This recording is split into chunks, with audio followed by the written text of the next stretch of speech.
সকলোকে মই আন্তৰিক শ্ৰদ্ধা জ্ঞাপন কৰিছো।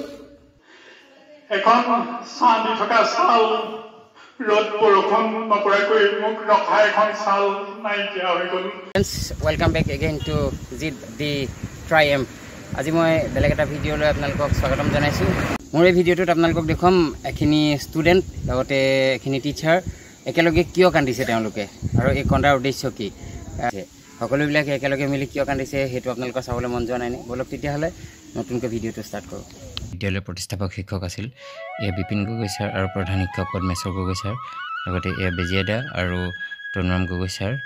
মই পদ্মেশ্বৰ গগৈ ছাৰৰ লগত এখন স্থিৰ চিত্ৰ লৈছিলোঁ, এখন তাৰ আলোকচিত্ৰ, লগতে এয়া তনুৰাম গগৈ ছাৰৰ লগত এখন আলোকচিত্ৰ। সেই বিশেষ দিনটোৰ এখন মিটিঙৰ আলোকচিত্ৰ আৰু এই মিটিঙৰ দিনটোৰে সেই ফটোবিলাক, লগতে ইয়াৰ কোনোবা এজন ব্যক্তিৰ আজি। বন্ধুসকল বলকচোন মই আপোনালোকক এই বিদ্যালয়খনৰ মাজভাগলৈ লৈ যাওঁ। এখন বিদ্যালয় যিখন বিদ্যালয়ত প্ৰতিষ্ঠাপক শিক্ষকসকলে, মই আপোনালোকক আগত দেখুৱাই হয় সেই প্ৰতিষ্ঠাপক শিক্ষকসকলে তেখেতসকলৰ বহুমূলীয়া ছেক্ৰিফাইচৰ বিনিময়ত গঢ় দি তোলা এই বিদ্যালয়খনত কি আছিল আৰু কেনেকৈ তেওঁলোকে এৰি যাব লগা হৈছিল। আজি ঠিক একেই ধৰণৰ এটা ঘটনাৰ পুনৰাবৃত্তি হ'ব। ইয়াৰ অন্য এজন শিক্ষকে আজি এই বিদ্যালয়ৰ পৰা বিদায় মাগিব। গতিকে এই বিদ্যালয়ৰ বিদায় বেলাত তেখেতৰ নিজেই গঢ় দিয়া স্কুলখনক এবাৰ চকু ফুৰাই চাওঁ। কিমান সুন্দৰকৈ তেখেতে গঢ় দিছিল চাওকচোন এবাৰ।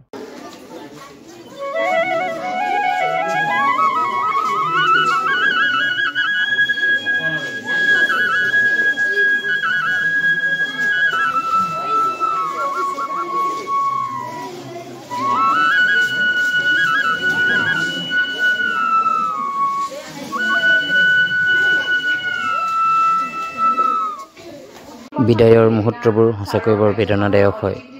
এইকেইজন শিক্ষকৰ বক্তৃতাই তাৰ উদাহৰণ। ছাৰক লগ পোৱাটোৰ মোৰ সৌভাগ্য আছিল নে দুৰ্ভাগ্য আছিল মই ভাবি পোৱা নাই। সৌভাগ্য এই কাৰণে সৌভাগ্য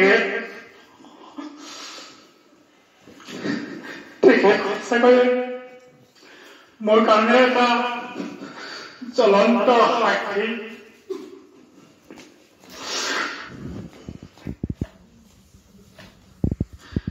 তেখেতক মই প্ৰায় 2010 চনমানত লগ পাইছিলোঁ। তেতিয়া মোৰ চাকৰি হোৱা নাছিল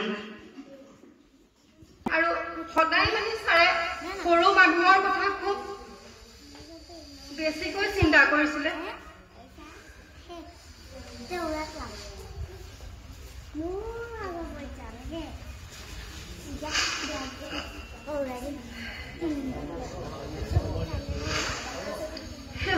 সকলোকে মই আন্তৰিক শ্ৰদ্ধা জ্ঞাপন কৰিছো। আজি আমাৰ বিদ্যালয়ত অৱসৰপ্ৰাপ্ত প্ৰধান শিক্ষক শ্ৰীযুত ৰত্নেশ্বৰ বৰদলৈ ছাৰৰ বিদায় সভা। মই তেখেতক 2টা বছৰ এই বিদ্যালয়কে লগ পাইছিলোঁ। তেখেতে শাসনেৰে অথচ মৰমেৰে আমাক এই বৃত্তিটোত সোমাই পৰিছিলোঁ 1992 চনৰ 21 জানুৱাৰী তাৰিখে। বিজ্ঞান শিক্ষক হিচাপে নিযুক্তি পাই এই বিদ্যালয়ত যোগদান কৰিছিলোঁ। 2015 চনৰ 30 জুন তাৰিখে প্ৰতিষ্ঠাপক প্ৰধান শিক্ষক মহোদয়ৰ অৱসৰ গ্ৰহণ কৰিবলগীয়া হ'ল। শ্ৰদ্ধাৰ ৰত্নেশ্বৰ বৰদলৈ ছাৰে আজিকালি চৰকাৰী বিদ্যালয়বিলাকত ছাত্ৰ ছাত্ৰীৰ সংখ্যা কমি যোৱাৰ ক্ষেত্ৰত অভিভাৱকসকলক উদ্দেশ্য কৰি কি ক'লে এবাৰ শুনি চাওকচোন। সকলোৱে দৃষ্টি নিক্ষেপ কৰে আৰু সকলোৱে যাতে সহায়ৰ হাত আগবঢ়ায়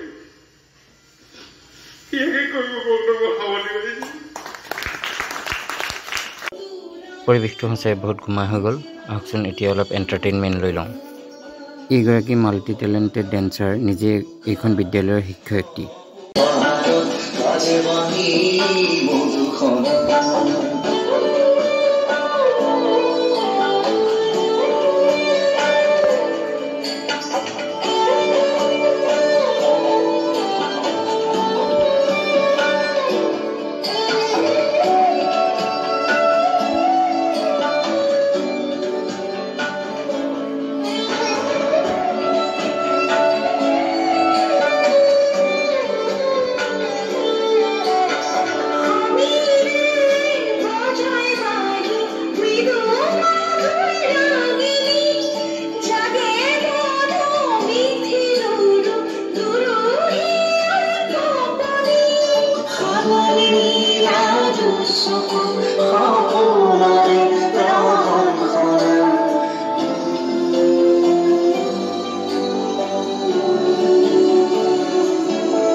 এই ব্যক্তিজন এসময়ত ছাৰৰ ছাত্ৰ আছিল আৰু বৰ্তমান তেখেত এজন নিজে শিক্ষক।